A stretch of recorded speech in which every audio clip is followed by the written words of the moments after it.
I'll wait just a minute until we make sure everybody's logged in.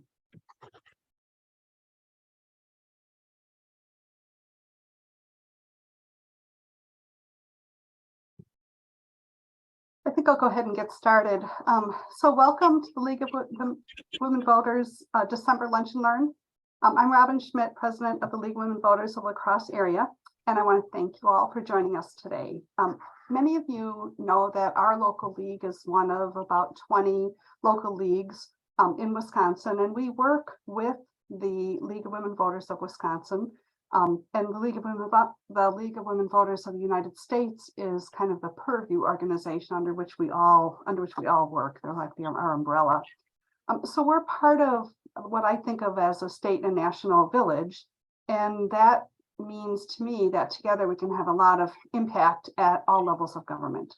So today we're honored to have our League of Women Voters of Wisconsin Executive Director, Deborah Kronmiller, and Sue Jenick, who is from the Dane County League, and she is chair of the League of Women Voters Legislative Committee, and they're going to talk to us about the Legislative Committee and the impact that has on the work. But with the fall elections decided, we're likely to see a lot of legislation, maybe, coming out of our state legislature, and for sure the governor's office, including the next budget. And the League Legislative Committee will be looking at bills for support or ways to improve bills. And I'm eager to hear about the state league priorities and how our members can get more involved.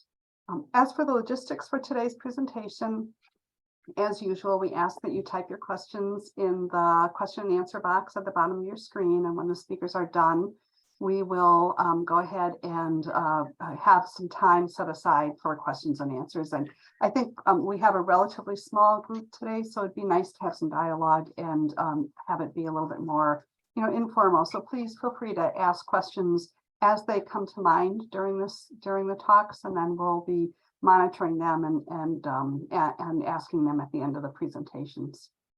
So in just a minute, Karen Kroll is going to formally introduce our speakers. But first, I wanted to remind members that we have a couple of opportunities for you to help out our local league. So if after 2 years of pandemic, you feel like you have willingly or unwillingly become Zoom savvy, we could always use some help with folks with our programs and presenting our programs to our members.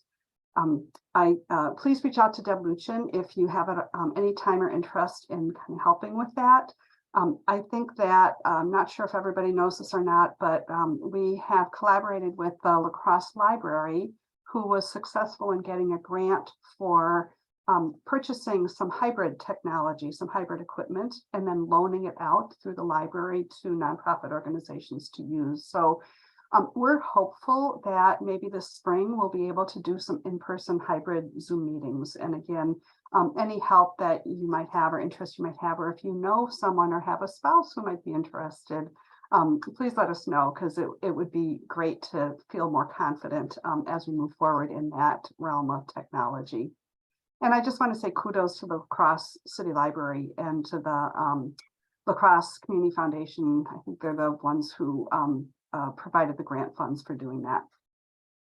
Also, if you have a little bit of extra time in January, February, are looking for a short-term project to help with, and if you value the information that's contained in our league's Vote 411 voter guide, please consider helping us reach out to La Crosse County local candidates to ensure that they're engaged and have the ability to complete the questionnaire and fill out the Vote 411 information. It's a really important resource guide for us to help voters know the candidates' positions on different topics. I always say in the start of our programs that the League of Women Voters is a nonpartisan political organization, that we encourage the informed and active participation of citizens in government. We work to increase understanding on major public policy issues and influence public policy through education and advocacy. We take action on public policy established through member study groups and consensus. And as an organization, we never support or oppose any political party or candidate. So that's my spiel. I will go ahead and turn it over to Karen Kroll, who is one of our fabulous board members, and also serves on the program committee. And thank you, Karen, for everything you do for our local league. And thanks for doing the introductions today. Well, thank you, Robin. Well, one of our special guest speakers today is Deborah Cronmiller. She is Executive Director of the League of Women Voters of Wisconsin. She joined the State League staff in January 2020 and previously served as the President of the state's Board of Directors. Her employment background is in nonprofit management and human services work. She previously managed a homeless shelter and worked for the state of Wisconsin's Department of Children and Families as an administrator for the Temporary Assistance for Needy Families program and director for the Department of Workforce Development's Job Service.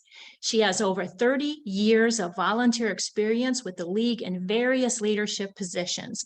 Deborah is a member of the Madison Downtown Rotary, and she serves on the Board of Directors of Community Shares of Wisconsin. Our other guest speaker today is Susan Jenick, the chair of the League of Women Voters of Wisconsin Legislative Committee. She is a retired lawyer and represented unions and workers for nearly 40 years in the New York City area. In 2018, Susan retired and moved to Madison to be near family. Susan is a member of the Dane County League, where she volunteers as the program director. Susan has served on the LWV Wisconsin Legislative Committee for 1 year and became chair in August 2022.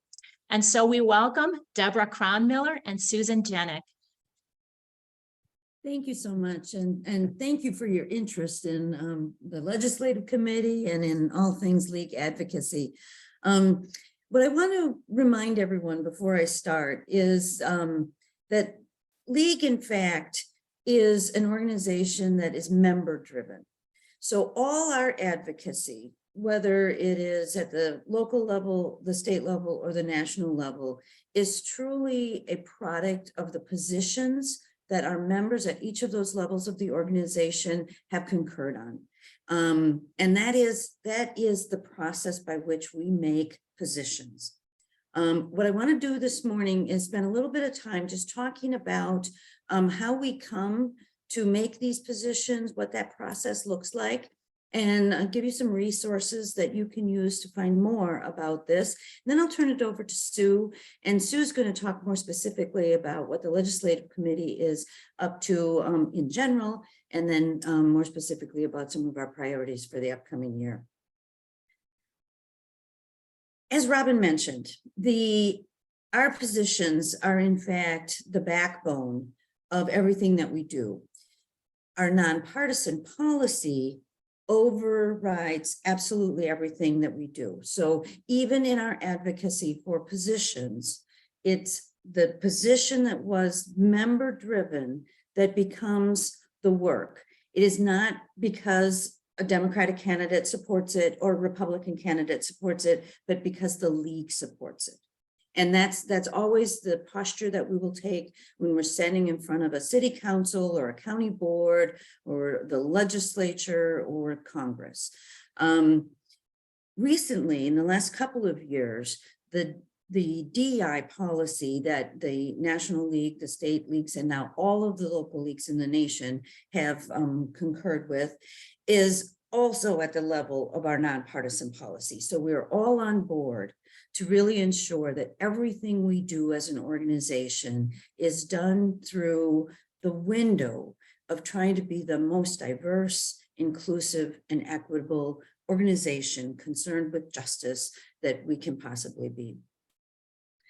At the federal level, the positions at that level can be used by all levels of the league.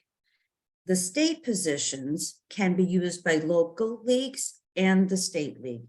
And then local leagues have their own positions, and not all local leagues have a lot of their own positions. And some newer leagues haven't formed any of their own positions yet. But the opportunity for speaking to a city council or a county board of supervisors is really a localized to the league at that level to make sure that they can be responsive to what's happening in their community. In the same way the state league wants to be responsive to what's happening in the state legislature, and our national league wants to be responsive to what's happening in Congress. Federal program is established every year or every other year at the Nationals Convention. There's a whole process that goes into establishing federal program. Months before the National Convention, the national staff will send to every league across the nation program making documents. These are the documents that encourage and help local leagues walk through what they need to do to either adopt or readopt all the current positions, or suggest changes, modifications, or perhaps a whole new study for a position that we do not yet hold, but it is something that's being discussed in Congress and we would like to take a position on it. We can't advocate for anything that is not based in our positions. So if there's no position on the books and something comes up in legislatures or in Congress, we can't say we support or oppose it if there's no actual position on which we can found that statement. So it's critically important that we continue to study, that we continue to adopt new positions so we stay relevant. And like with the state this year, at our annual meeting last year, we adopted a study essentially to update our education position, a position that we've held for 60 plus years in the state of Wisconsin, but it didn't address all of the new components that were coming before last year's legislature. So we really wanted to make sure we could be relevant, and we can do that through updating of that position. But before we can update it, again, it has to go back to the members, so the members can say, we agree, this is the position that we want to hold in the state of Wisconsin. The federal position that was adopted at convention is the Making Democracy Work campaign. And this campaign has been underway now for almost 10 years. For those of you who've been with the League of Women Voters longer, you will remember that before Making Democracy Work, each year or each annual convention, the members would concur on what to study in that year. Sometimes it was an international issue, maybe something about the UN. Sometimes it was national policy, maybe something about national healthcare policy. But the study, the advocacy position program for the upcoming 2-year cycle, it changed. Since Making Democracy Work was first introduced a number of years ago, we've maintained our commitment to really ensure that this is the core work that the national organization as a whole is advocating for. And Making Democracy Work campaign has historically been 4 components. And last year at convention, we actually we amended the Making Democracy Work proposal to include a 5th component, electing the presidents. So we have as a core advocacy area priorities at the federal level, we have voting rights, improving elections, money in politics, redistricting, and now the 5th component, which is electing the president. And electing the president really is twofold. It's an emphasis on passage in the states that have not already passed it, the national popular vote interstate compact, which ensures that the president and the vice presidential candidates receiving the most popular vote in the nation would automatically move to the presidency. 5 elections in our history have not resulted in the majority candidate actually becoming president. So we want to stay that off and let the people's voice really be heard. The other part of the newly adopted electing the president component is the abolishment of the Electoral College. I think many of us who were at convention in June were surprised when Dr. Deborah Turner, our president, came to the podium and said she was making this a national priority. I'm a state executive director. We meet regularly with national staff. Caught me by surprise, but it's not something that we haven't talked about. It's just something that hasn't been prioritized. So now, as happened at the convention, we agreed that these would be additional priorities in the Making Democracy Work campaign, and that we will continue to pursue advocacy on all 5 of these areas now. Before I talk about state position making, I want to interject a little bit of information just about national and how you as league members can get to all this really important and necessary information as you're talking locally with elected officials, that you can use all of these national positions. And the whole narrative about our national positions, the history of how we've used our national positions, can be found in a document called Impact on Issues. When you are on the national website, you scroll all the way down to the bottom of the web page. There's a little purple button that says League Management. If you press that League Management button, it will open a treasure trove of documents and information about the inner workings of the League of Women Voters. The National League staff in the last couple of years has worked diligently to make league management a much more usable part of our website. And they've created a much more search-friendly ability to get to the information that's contained within league management. So you'll find if you type in Making Democracy Work, all of the many pieces of information about the study, how we've advocated, what the components of the program are, all of which is up there and it can be found in league management. Impact on Issues, if you type that into the search bar, will also come up. And Impact on Issues is a lengthy document because as an organization of 102 years, the League of Women Voters has position on, I'm going to say it, virtually everything. We oftentimes, it's new stuff, things that haven't been considered before at the congressional level that we may not have positions on, but we do have strong positions for working government, for democracy, for representative government. So oftentimes, those blanketing positions can be used to advocate in the absence of specific positions. I also want to direct you to another search that you may want to use to help yourself stay up to date on league's work, how we do our work, that sort of thing. If you type into that search bar, League Basics, again, a great amount of information about how we do league will be at your access. And many questions that we get at the state office, some things I just know, but some things I don't. And so if I go to League Basics, I can oftentimes get the question answered and get that answer out to whomever has asked the question.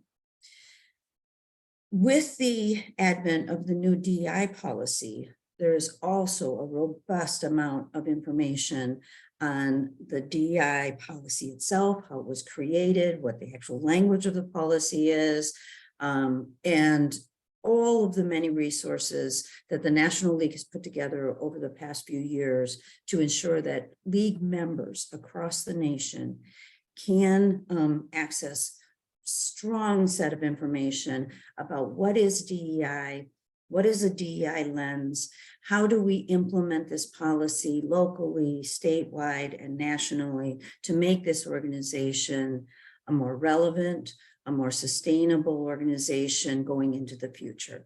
And all of that information can be found, again, using the league management search engine and just type in DEI resources. I want to turn our attention now to the state program making process. Local leagues are very much involved in state program making, as are local leagues involved in national program making. Although, as I mentioned before, national's been asking us to just concur these last many years with the Making Democracy Work campaign as its priority. Last year at convention, we did hear that there were some inklings to do additional study. And I think over the next number of years, we'll see program making. I don't think it'll ever go back to what it used to be 10 years ago, but it will evolve into something that will be making democracy work as the core, and then perhaps additional national study. But at the state, what we would like local leagues to do on an annual basis is to actually review our state positions. And I correct myself, you don't have to do it on an annual basis. Your local leagues can work on a every 2-year calendar like National League does. I know some local leagues have moved to annual meeting format, then you would be doing this process every year. But if you're in the every other year convention council format, then you would just do it in a convention year. But what we ask of local leagues is that you bring your members into a meeting and you actually take time to look through what are the state positions and your own local positions for the purpose of affirming them or making recommendations for change. And recommendations for change essentially would be your guidance to the state board that you would like to see study or update, or, you know, on a topic that you feel is maybe not well enough defined in state positions, maybe is not existent currently in state positions, or maybe is antiquated because that position, you know, many of our positions were made 30, 40, 50 years ago. You know, we've just one example of updates. We have had to keep relevant, like our positions on marital property. When our positions on marital property were first developed, you know, frankly, we were closer to the time when women were property of their husbands than we are to today's equal partners under law, tax law, and otherwise. So we had to modify positions. You know, they get created, they're studied, they're thoughtful, but they're relevant to the time in which that study occurred.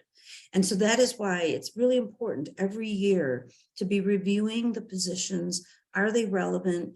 Are they the representation of what we want this league to be as we go face our elected officials? So reviewing the existing positions is sort of step one. Considering new items that you might have at either the local level or the state level. And then honestly, we need to get that information to the state board for consideration. All recommendations brought to the state board will end up at our annual meeting. The state board will either recommend the position or position modification or study, or they will not recommend it. And that becomes a non-recommended item. For those who are new in the league, you'll see if you go to your first convention or your first annual meeting, that the agenda always has the presentation of recommended items and non-recommended items. That's where that comes from. It's the state board's decision as to what we want to recommend as priorities for next year. If league could do absolutely everything would be recommended. But the reality is we have a finite number of volunteers, a little growing, you know, over 3,000 now in the state. But we can't do everything that we might want to accomplish. So that's actually where that agenda item on a annual meeting agenda comes for. But it is the members ultimately who will have the discussion and create the decision as to whether or not a study's conclusions are adopted and become positions or not, or are amended or are modified. So it's not the board, it's not, it's the members at a membership meeting who have that authority, and it's exclusively the authority of the members. There's places where board members and leaders in the organization make contributions, but we are this powerful grassroots organization because it is the members' voice that is represented in our positions. With that, I'm going to turn it over to Sue so she can talk a little bit more about how we use these positions once they're created. Sue? Thank you, Deborah, for that background and information, and especially for how to navigate the national website. I've been trying to figure it out on my own, and that was a great tip, so I appreciate it. I have prepared some slides, and so I'm going to go to them and share my screen. And hold on.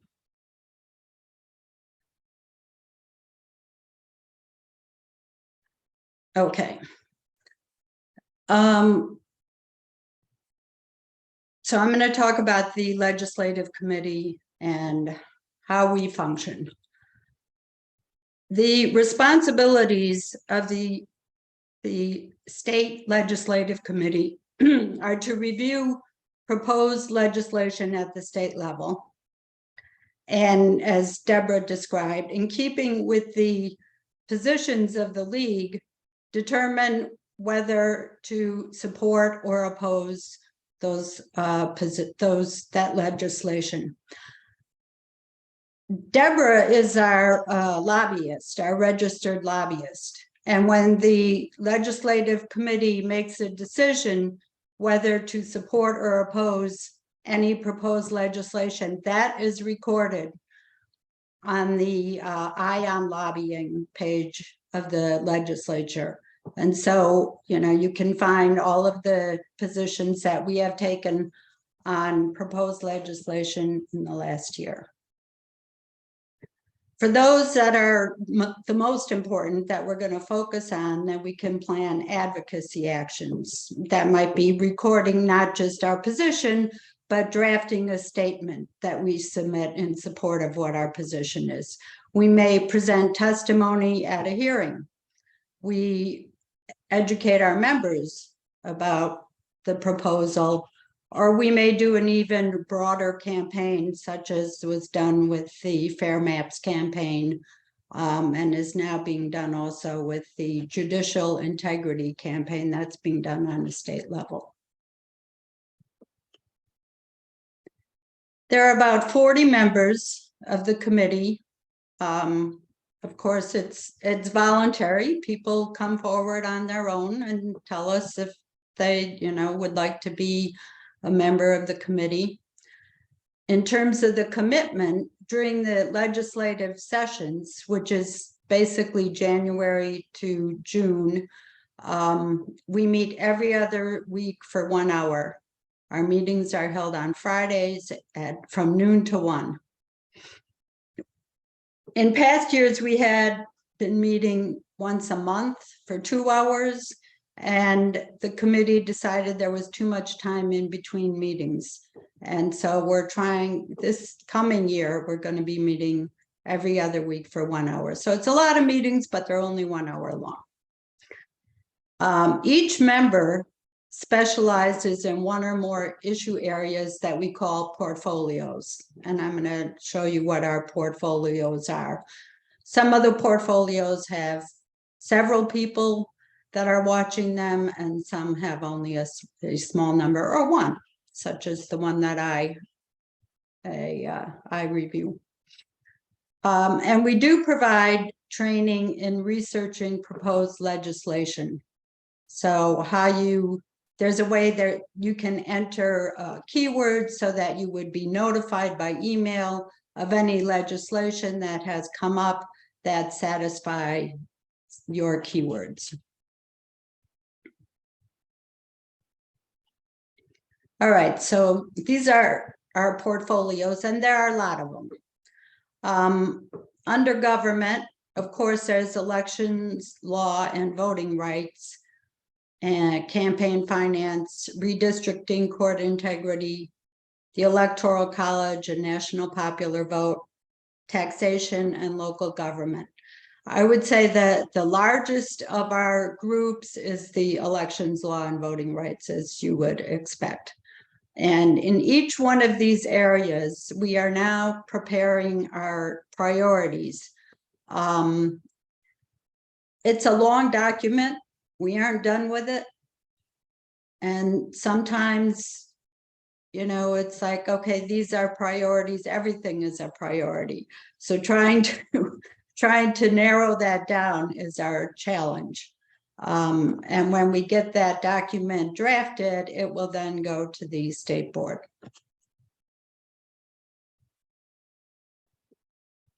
Natural resources is another area that we look at.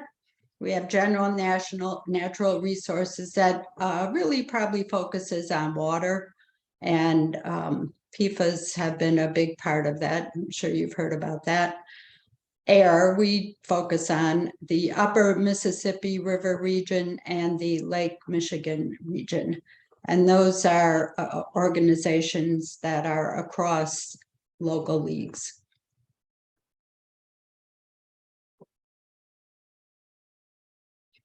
And then we have social policy, healthcare and women's health, mental health, the Equal Rights Amendment, and reproductive rights. The organization of this may get changed a bit.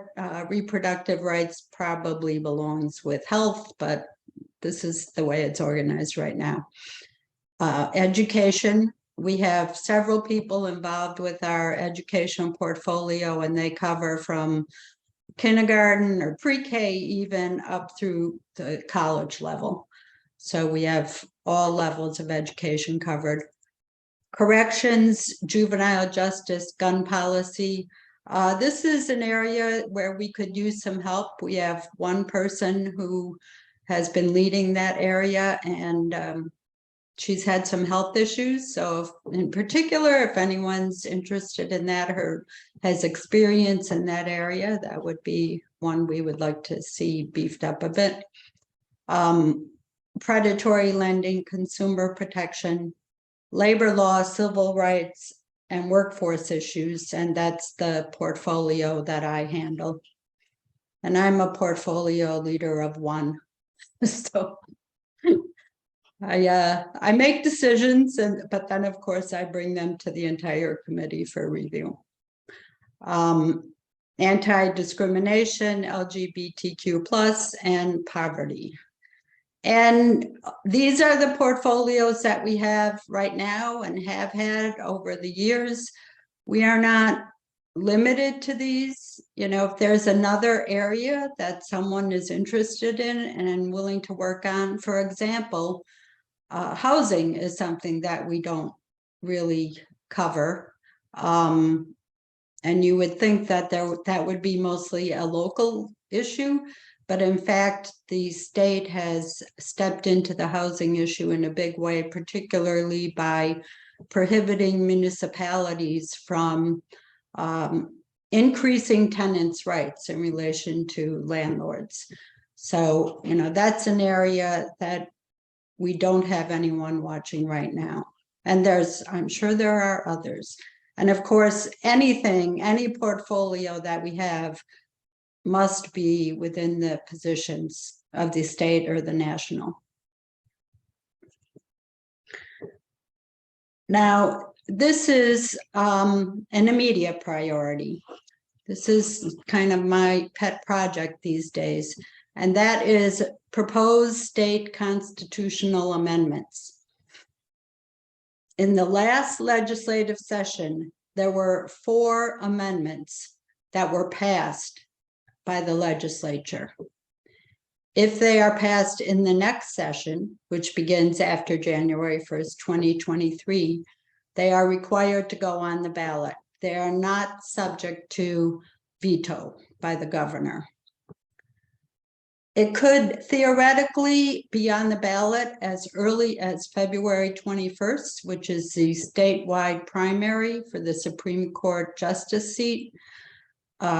The date that it would appear on the ballot is up to the legislature. They decide that.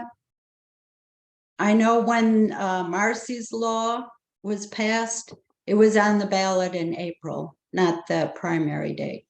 I am hopeful that it will be the April date because that would give us some more time to educate people about what these proposals are.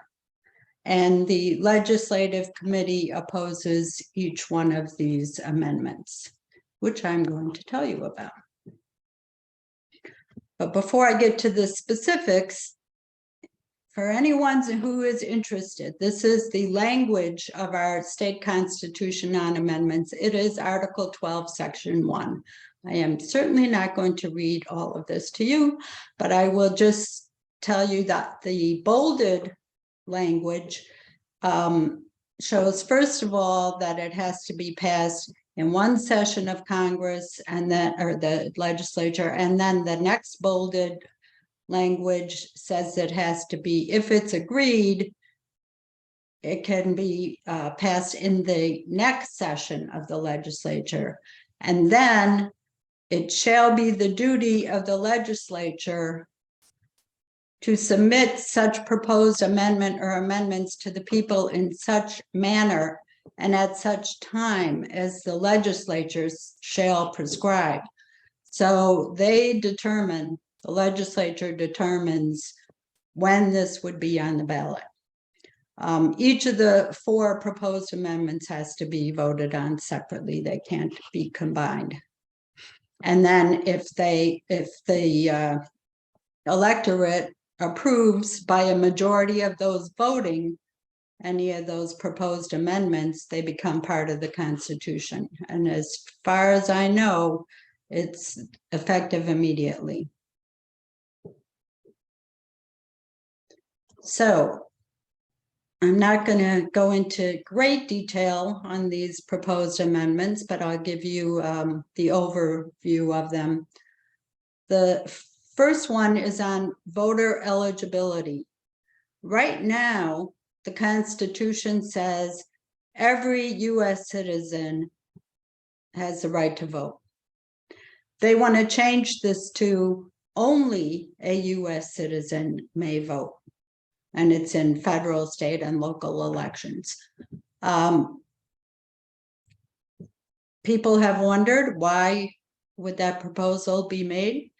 There is a concern that it would be the precursor to requiring proof of citizenship upon registration, so that additional documents would be required. Right now, people only have to affirm that they are a citizen. And this could be, leading to requiring proof of citizenship. The other thought is that there have been some municipalities, like New York City, has passed an ordinance saying that non-US citizens may vote in local elections. And this language would prevent any municipality from doing that. The next one is about election administration, and it basically says no private money can be used for election administration.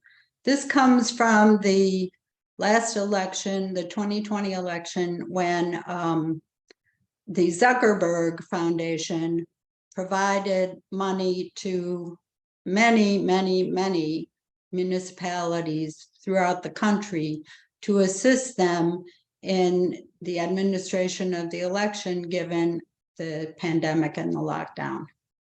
And apparently, since the 4 largest cities in the state received the most money from that foundation, and some people weren't happy with that. And so this would restrict any municipality or county from accepting private money for election administration. The league opposes that because, if there is not sufficient money for election administration, then what happens is there are long lines. It is difficult for people to vote. It just imposes another barrier to voting. And, if private money is going to make up the difference that the state isn't providing, then that should be allowed. The next one has to do with criteria for setting bail. Right now, it is up to the courts to set bail, the judges set bail, and there are some criteria that they have to follow. They're supposed to look primarily at whether the person is a risk of flight, whether there's a risk of flight or whether bail is needed to ensure that the person will appear in court. So that stays in, but it is criteria that will be set by the legislature, not by a judge. And another one is if there's a violent offense, then the legislature will determine the criteria that the judges must use in order to decide whether to set bail and how much and when someone may be released. This, of course, is coming from the Waukesha parade tragedy, and it's the position of the league, and we actually don't have a statement drafted on this yet, but it is the position of the league that we oppose this, that the courts and the judges are the ones that are closest to the situation, and they should be deciding whether bail should be imposed and how much. And finally, the last one is on the governor's authority, and this removes the governor's authority from allocating federal funds and allows only the legislature to allocate federal funds. In the pandemic, of course, there was a lot of federal money that the governor allocated, and the state legislature, the majority, would have allocated very little of that.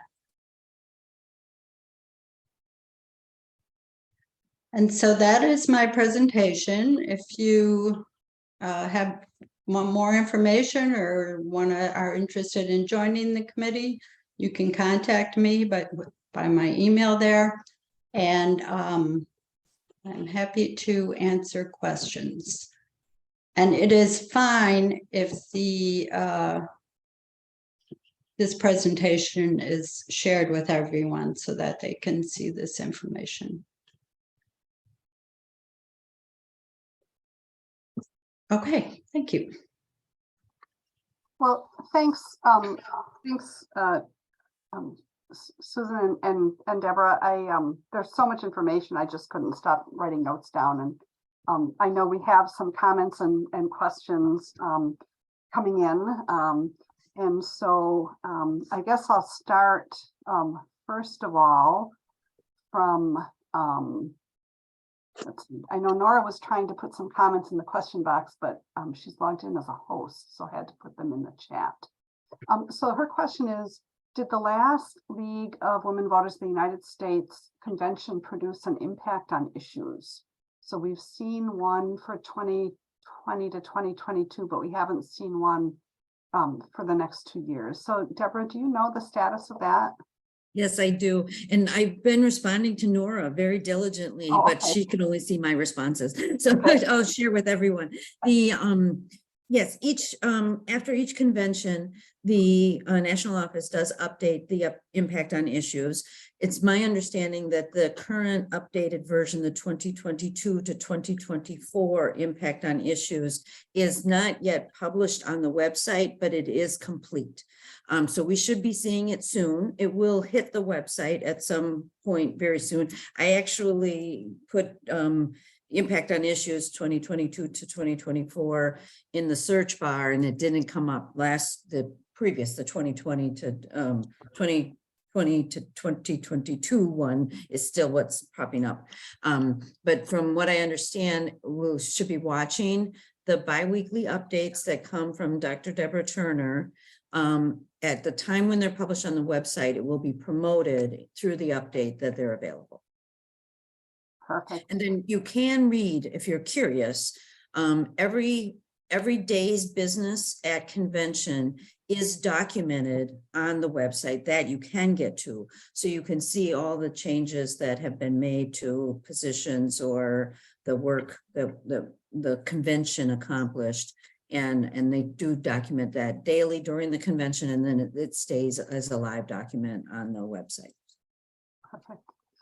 There is a request for Sue, could you type in your email address in our chat box, or maybe maybe even in the question and answer for everyone to see, or maybe just state it first and then type it in, so those, just in case somebody can't see the chat box or the question and answer.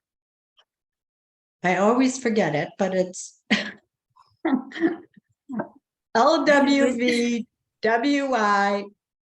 LegCom, LEGCOM chair at LWVWI.org.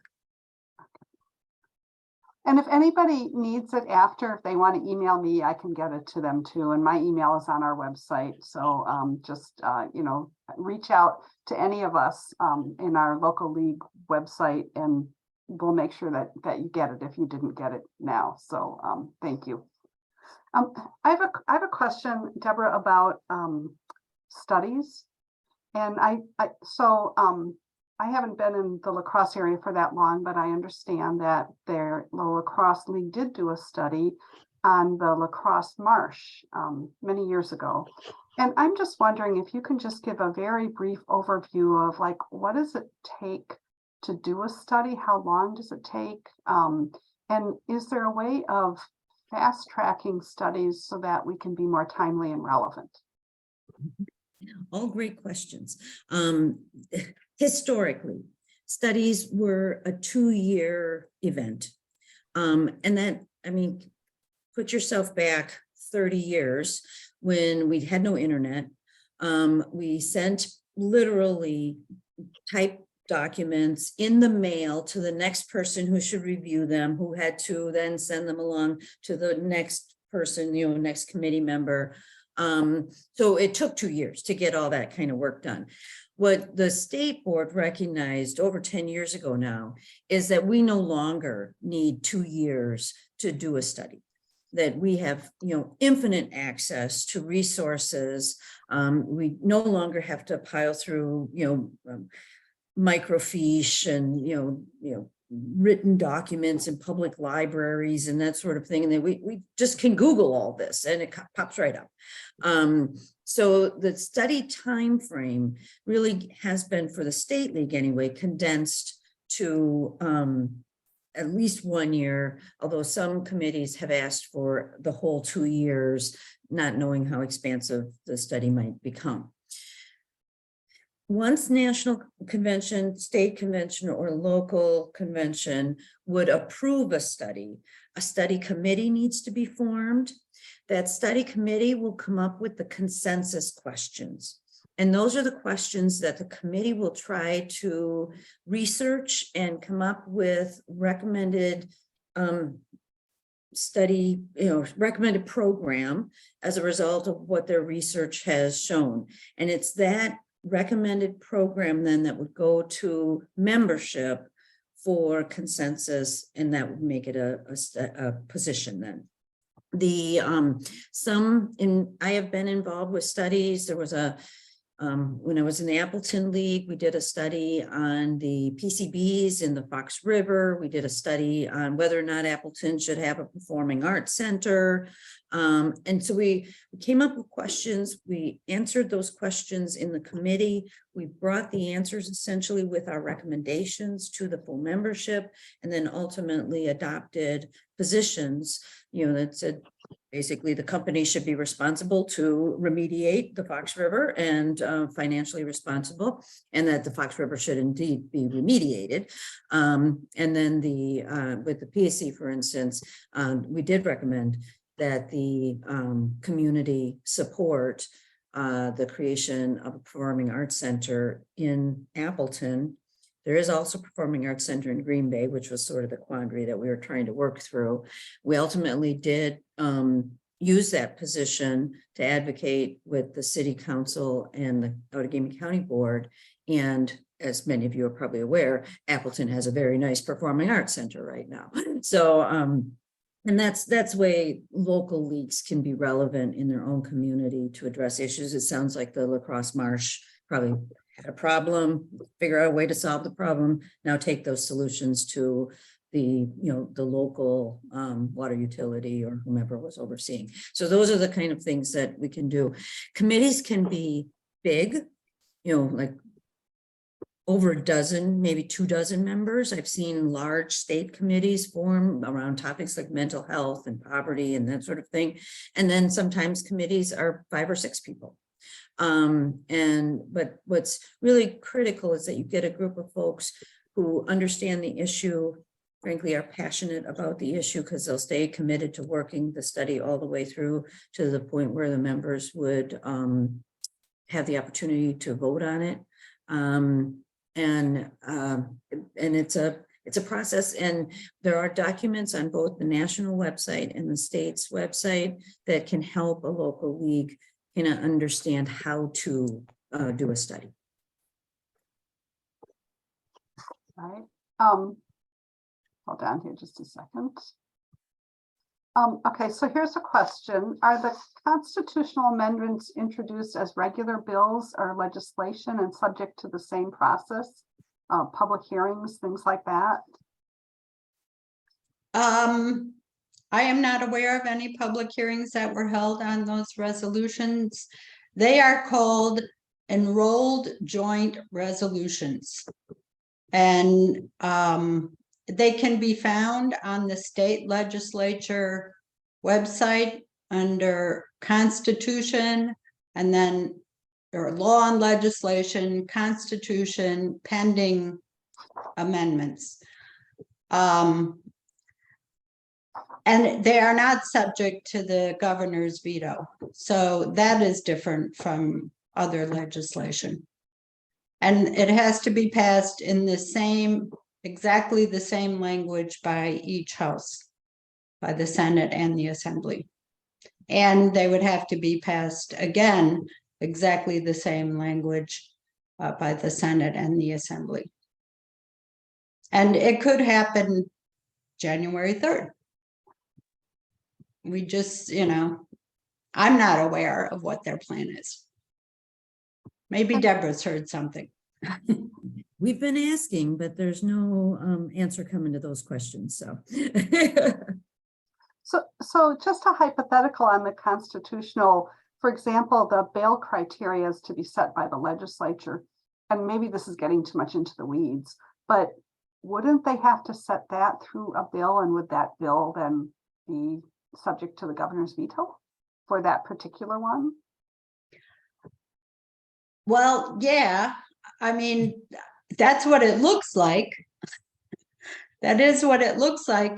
And then I don't know where that constitutional amendment, if it were passed, would leave the courts. That there, I mean, I guess they would just have to do what they've been doing. If there is no statement or nothing passed by the legislature and enacted.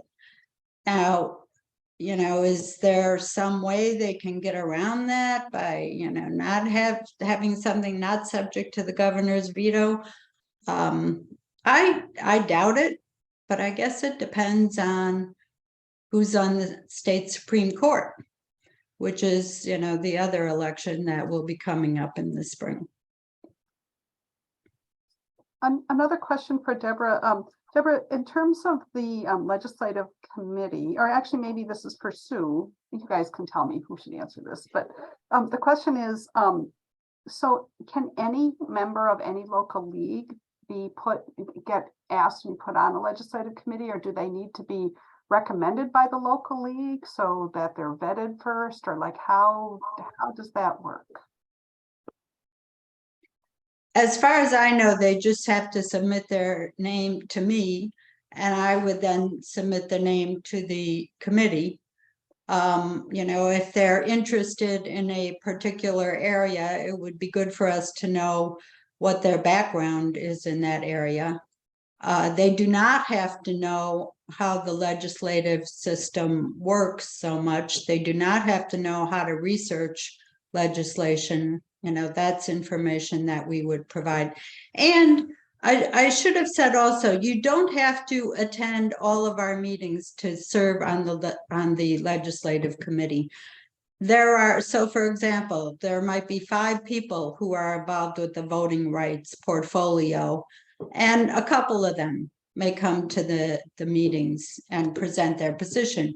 Now they'll meet in between and, discuss the pending legislation and discuss what their recommendation will be. But you don't have to attend every meeting to play an active role.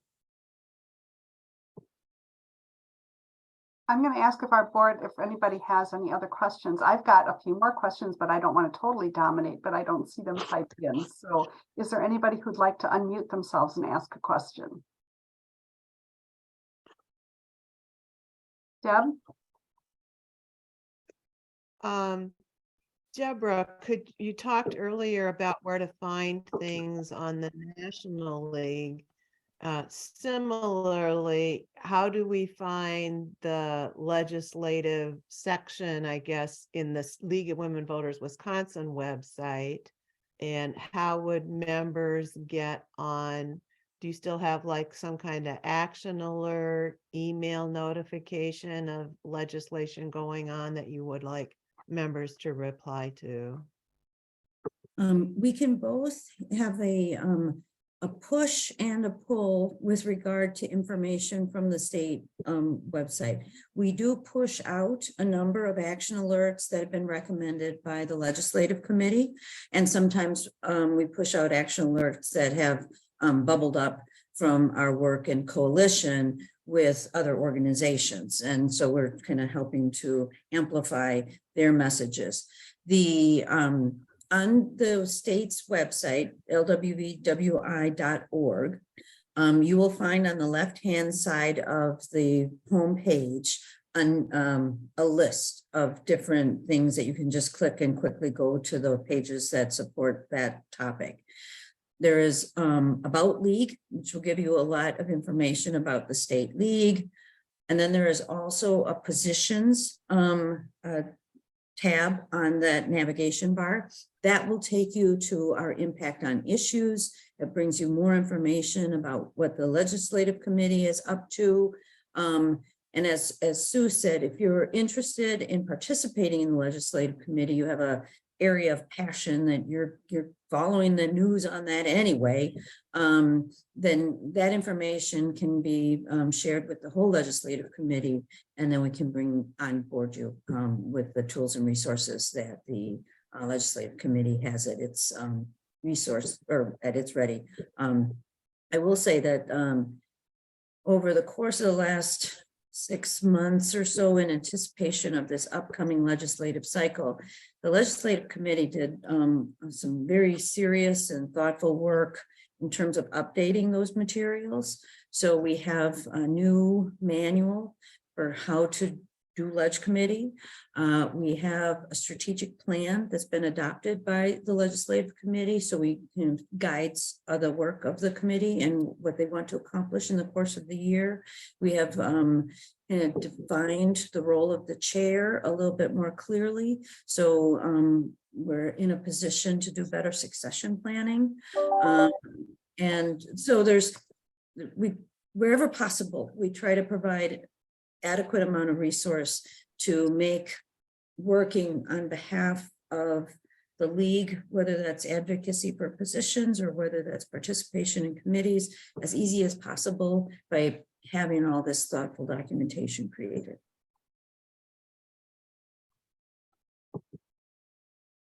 I guess I have one more question, and then I'll turn it over if anybody else does.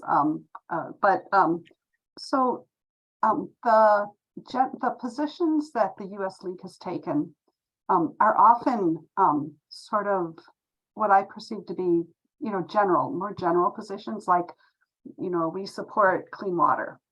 So does that give us as a local league the ability to advocate for specific issues relating to clean water in our area? So for example, PFAS, might be one, or agricultural runoff, or things like that. as long as there's a general, as long as we're advocating for positions that fit that general statement, are we okay? Or like how, I know that there are some things for which there aren't any position statements. So like, I'm just wondering if you could guide us a little bit in making sure we don't get into trouble. Yeah. You will not get in trouble if you advocate for clean water in the state of Wisconsin. That's a core. But it is now at the local league member being an advocate, and using that position that in their advocacy, it is about creating the link between our commitment to clean water and clean water resources available to every citizen in the nation, and what's happening in the local community that's preventing that from happening. So whether that's a lead arterial, or whether that's dumping, or spreading of manure at too high of concentrations, or whatever your local issue might be, I mean, you can raise the community's awareness about why that is impacting the water quality in your area, and why high quality water is a value, a core principle of the leagues. Yeah, I could give an example of kind of how that works in practice. So the state has a general principle for economic equity, and we have used that general position to support an increase in the minimum wage. However, when there was specific legislation that was proposed to raise the minimum wage to $15 an hour pretty much immediately, we had a discussion in the committee, and we ended up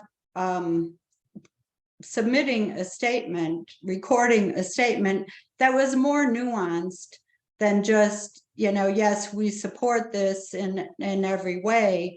It was basically, yes, there should be a significant increase in the minimum wage. And we should take into account the effect on local government budgets, and we should consider the impact of doing this in a very short time period, something along those lines. So, yeah, there is the general position that supports increasing the minimum wage, but what that turns out to mean, that's what the legislative committee decides, what specific position we will take. That's a good example. Thank you.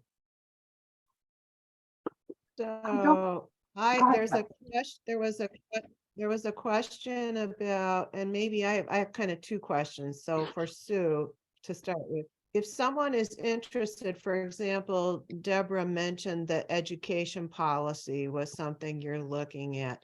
If we have members that are interested in that policy position, are you still working on it? Is there opportunity for people to get involved in that one? Similarly, I know there's a lot of discussion in our area about, it goes by different names, but ranked choice voting. I know there was some legislation last year on that topic. And does the league have a position? I see you have a position on the popular vote nationally, but in terms of ranked choice voting, since that's being discussed in our state, kind of what the status of that is relative to the league's position, or what might happen in the next year. Well, on ranked choice voting, there are a number of communities across the nation where leagues in the communities did advocate for the ranked choice option to ensure that our Making Democracy Work principle of every, one person, one vote is actually attained. Ranked choice is a method that doesn't discard essentially a vote that went for the non-majority vote getting person as the kind of win or lose system that we have in many elections now. And so that is, it kind of, so we have this position that is, every voter's vote should count. And then we use that position to say why ranked choice is one way to get us closer to that reality in the United States, and staying with the current system is actually keeping us, at an arm's length from realizing that. And Deb, that was the second part of your question, and I've forgotten the first part. I apologize. Oh, it was about education and is Claire? Yes, there's Julie Underwood, who is leading our study. And the study that we're doing is actually to update the higher education position of the League of Women Voters, because she felt that it was there were too many areas that need to be addressed and updated than we could have done, as we did in the K-12 position at last year's annual meeting. I hope many of you recall that they just presented a few updates to the existing position. It did not change the position, so we felt we didn't have to go back and restudy it, but it did give the position greater clarity and more usability as different pieces of prospective legislation were coming forward. It gave the committee a little bit more latitude to actually respond appropriately to those unique challenges to education. So that's it. Yeah, I didn't talk about it, but another way to update our positions is just to ask the membership, hey, do you agree with these updates? And we have done that in both, well, I believe in 2 of the last 3 annual meetings. We updated our voting rights positions a number of years ago using that process. And then we updated the K-12 position using that process. And now this year we're studying the graduate education piece of our positions. And Julie will welcome anyone who is interested in giving time and effort to this study. She does have a committee already working. Assignments of work have been made, but there's always room for more in the league. So I can let Julie know that there's folks from La Crosse who are interested, and we'll get you connected. Robin, I see Nora's hand is up. Oh, Nora, yes.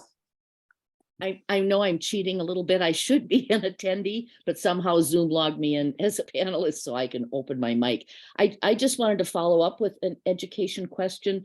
We have a fledgling Observer Corps group that's been following several issues locally. And out of that, we've been having an ongoing discussion about this idea that I think has achieved some prominence, that literacy is a form of social justice. And I know that there was an attempt to pass some literacy legislation in the state legislature last year. I've had a request from that committee to see if we would want to do a local study. And I said, I'm going to hold off until after this meeting with Sue and Deborah to hear if anything like that is being looked at a state level. Or would you recommend that perhaps we look at that as a possibility for study at our local level? We're interested in because we have 2 teacher education institutions in La Crosse, in addition to a school district with a fair achievement gap. We're interested in looking at that issue. I'll defer to Sue to also answer, but I think between the national and the state positions, we already speak to the importance of public education in preparedness for citizenship, and literacy is obviously key to being able to be a citizen, with the rights and responsibilities to vote, to participate in your community, however you want to fill in those blanks. So you may not need a study, you may have what you need already at your access.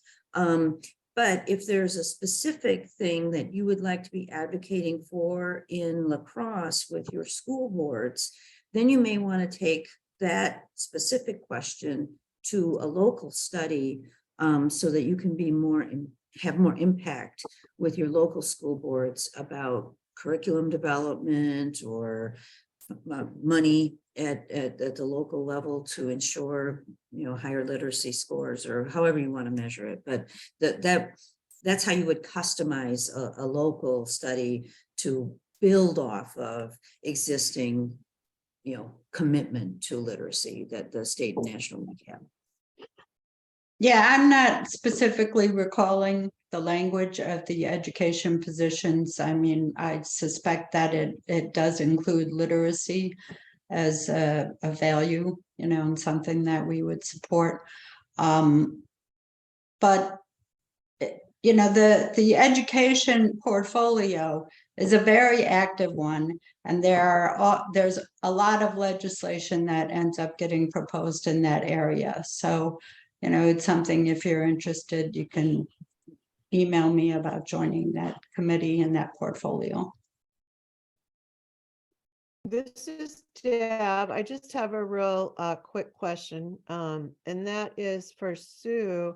You mentioned that the constitutional amendment are your, kind of a priority right now, but what are there other 2 or 3 other areas that the league anticipates being especially monitoring or paying attention to in the next session? Well, what I have proposed as a priority for my portfolio is, as I was discussing, an increase in the minimum wage, which I think is, very important across the state. It is now $7.25 an hour. And I think there are very few employers that can find employees at that rate. And maybe there's some appetite for increasing it. We'll see. Other priorities, of course, I don't think there's been much change in what we're looking at, in the voting rights area. It's always about, ensuring that people have the right to vote and there aren't increased blocks to that right. And there's now more of an emphasis on reproductive rights, which is certainly something that will come up in this session of the legislature. And we have a position on that already. We don't need to develop a new one, but I'm sure that that's something that the committee will make a priority when it comes up. Anything else you can think of, Deb? Actually, I think that we'll probably continue to look at water quality. The league is in a couple of lawsuits right now and other actions with the DNR to, basically we formally petitioned the DNR to create groundwater standards where they have failed to do so. And there's no other governing body that can create it. They're the ones, they have to do it. And so we're asking them formally to make sure they do that. And then I think that as Sue laid out, I mean, we have so many different areas that if legislation is proposed, last session, for instance, there were bills that were proposed, people with a concealed carry gun permit should be able to drop their kids off at school and take their gun with them. Well, our position is there should be no weapons on school grounds whatsoever. And we oppose that. And so did many others, by the way. So it's just we're at the ready to do that kind of thing, but that's not going to be something where I think, as Sue had indicated, where we're going to write a lot of testimony or go attend the public hearing in person or knock on doors in the Capitol to make sure that everybody understands the league is, for or against something and why it's important to us. But on those priority issues, that's where we're going to really make sure that we have the boots on the ground to inform the legislature that the league is, solidly in the camp that would say oppose or support. And these are our reasons, and, stay with us on this. Well, I want to thank Sue and Deborah.